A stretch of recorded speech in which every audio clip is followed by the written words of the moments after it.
Boa noite. Hoje a gente vai tratar de um tema muito caro ao direito administrativo, que é o princípio da impessoalidade. Impessoalidade, como o próprio nome diz, significa que não pode ter favorecimento, ou seja, a ideia de tratar todo mundo de forma igual. Institutos como a licitação e o concurso público são decorrência da impessoalidade, ou seja, a ideia de você fazer um concurso que todo mundo que atenda a certos requisitos possa concorrer é justamente que não vai ter nenhum favorito ali. Da mesma forma, quando se convoca uma licitação, a ideia é que todas as empresas que se enquadrem dentro de certos requisitos possam concorrer, de forma que não vai haver caprichos políticos, pelo menos em tese, né? Não deveria haver caprichos políticos na escolha dos funcionários ou dos fornecedores da administração pública. A impessoalidade é uma decorrência do ideal de igualdade formal ou isonomia formal, ou seja, é aquela ideia de que todas as pessoas têm que ter as mesmas oportunidades, sejam pessoas físicas ou pessoas jurídicas. Todo mundo tem que ter as mesmas oportunidades de participar da administração pública. A isonomia formal não impede que, em determinadas situações, a ordem jurídica estabeleça preferências para categorias de indivíduos ou para empresas.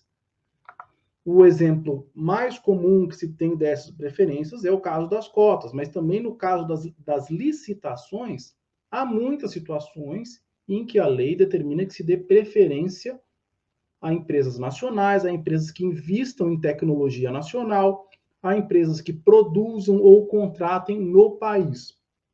Então, essas situações, elas não violam a impessoalidade, por quê? Porque continua a haver uma concorrência. Continua a haver uma situação em que todas as pessoas que se encaixam naquela categoria estão concorrendo igualmente. Então, por exemplo, no concurso, na parte das vagas que é reservada às cotas, todos estão concorrendo igualmente de forma impessoal. Todos que se encaixam naquele requisito estão concorrendo de forma impessoal, da mesma forma que qualquer outro requisito. Da mesma forma que, por exemplo, existe o requisito mínimo de ter 18 anos, então, para aquelas vagas vai ter como requisito mínimo a pessoa ter um certo enquadramento étnico. No caso da licitação, da mesma forma. As empresas brasileiras, capital nacional ou que investem em tecnologia do país vão estar em condições iguais competindo entre si. E a vantagem vai se dar apenas no caso de ocorrer empate entre uma delas e uma estrangeira, ou que não invista no país, etc. Enfim, conforme o que determinar cada caso. Tem também o caso da Lei Complementar 182, que estabelece uma preferência na contratação das startups nacionais. Uma lei bastante recente, pouco conhecida. Enfim, são situações em que a própria ordem jurídica determina que vai haver uma desigualdade em relação a determinadas categorias, que é para atender a um determinado fim. Então, por exemplo, a ideia aqui é o seguinte: você dá preferência para uma empresa que investe em tecnologia nacional, ou seja, tem aí uma desigualdade em relação a uma que não invista, por quê? Porque a ordem jurídica parte do princípio que isso é uma coisa boa, que o país precisa de empresas que investam em tecnologia nacional e contratem no país. Então, não há um conflito entre esse tipo de preferência e o princípio da impessoalidade. O que não pode acontecer é que uma determinada pessoa física ou jurídica tenha prevalência em outras sem motivo previsto em lei, ou seja, com base apenas no capricho do governante. É isso que não se admite. O princípio da impessoalidade é direcionado tanto ao legislador como aos aplicadores na lei, seja na administração pública ou no judiciário, mas na prática ele vai ser mais direcionado aos legisladores, porque no caso dos aplicadores da lei, a impessoalidade já vai ser uma decorrência da própria observância da legalidade. Se a lei já diz, por exemplo, que todo mundo concorrer em situação igual, então basta você seguir a lei para respeitar a impessoalidade. Por isso que a gente diz que ele é mais importante para o legislador do que para o aplicador da lei.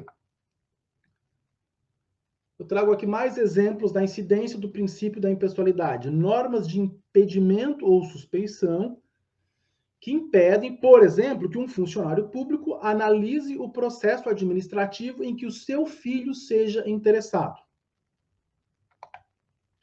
Outro exemplo, previsão do artigo 37, parágrafo 1º da Constituição Federal, que estabelece que a publicidade dos órgãos públicos não pode conter promoção pessoal das autoridades. Então, no outdoor, você não pode ter um outdoor dizendo, olha, o governador tal construiu o metrô. Tem que ter. O governo do nosso estado construiu o metrô. Isso é impessoalidade. Mais um exemplo da impessoalidade, precatórios. Todo mundo que tiver em seu favor sentença judicial transitada em julgado, obrigando a Fazenda Pública a um pagamento, vai estar na fila dos precatórios. Ninguém pode furar fila. De acordo com alguns autores, eu cito aqui o Eli Lopes Meirelles, a impessoalidade é a mesma coisa que a finalidade. Por quê? Quando há um favorecimento ou uma perseguição injustificados, a finalidade do interesse público não é atingida. Nesse sentido, a gente diz que quando um ato administrativo é praticado com favorecimento injustificado ou com perseguição injustificada, há um desvio de poder na modalidade desvio de finalidade. A violação da impessoalidade pode ocorrer tanto quando há favorecimento, como quando há perseguição. Então, em determinadas situações em que uma instituição, por exemplo, quer condenar alguém a todo custo e força a barra do processo para sair a condenação. Isso é uma violação da impessoalidade.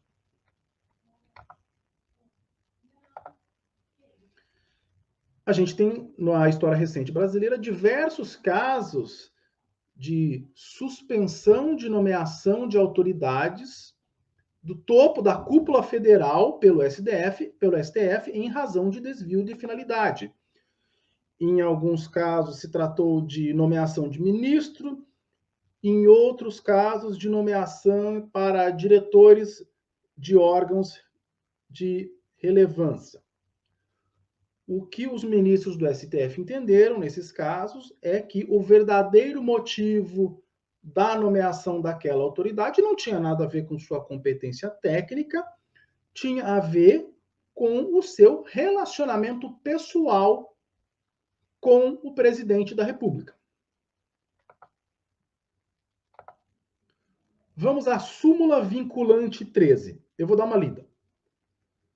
Não é permitida a nomeação de cônjuge, companheiro ou parente até terceiro grau da autoridade nomeante, ou de diretor ou chefe assessor da entidade em questão para cargo em comissão ou função de confiança ou função gratificada. Eu montei aqui uma versão resumida, mais fácil de decorar do que ler o texto original. Ou seja, qual que é a ideia seguinte? Se você é um diretor de determinada entidade pública, você não pode nomear parente até terceiro grau para cargo em comissão, ou função de confiança, ou função gratificada. E outras pessoas também não podem nomear, porque a súmula também veda as designações recíprocas. Então, se você é diretor, o seu amigo, que também é diretor de outro departamento, não pode nomear o seu filho para um cargo em comissão na diretoria dele. Se o sujeito é parente até terceiro grau de diretor, chefe ou assessor, não vai poder ser nomeado para cargo em comissão, ou função de confiança, ou função gratificada naquela entidade. Então, e o primo? O primo pode ser nomeado para cargo em comissão? Sim, o primo é parente de quarto grau. Como eu disse, a súmula vinculante também veda as designações recíprocas, do tipo assim, eu nomeio o seu filho no meu departamento e você nomeia o meu filho. Não, não pode. A pessoa que é parente até terceiro grau de diretor, chefe ou assessor não vai poder ter cargo em comissão, função de confiança ou função gratificada. Em um outro vídeo, a gente vai abordar a questão da súmula vinculante 13 em face dos cargos de natureza política, porque isso é um tema mais complicado e que exige mais tempo. alguns tipos penais que são relacionados ao princípio da impessoalidade. A prevaricação, que é quando a pessoa pratica ou deixa de praticar ato de ofício em razão do sentimento pessoal, ou seja, para favorecer ou para perseguir alguém. Condescendência criminosa, que é quando o chefe deixa de punir o subordinado por indulgência, é um favorecimento. A advocacia administrativa, que é quando o sujeito ele agiliza um processo para algum particular lá na administração pública, né? Ele está atribuindo a alguém alguma vantagem em face dos demais interessados naquele procedimento. Obrigado a todos, uma boa noite.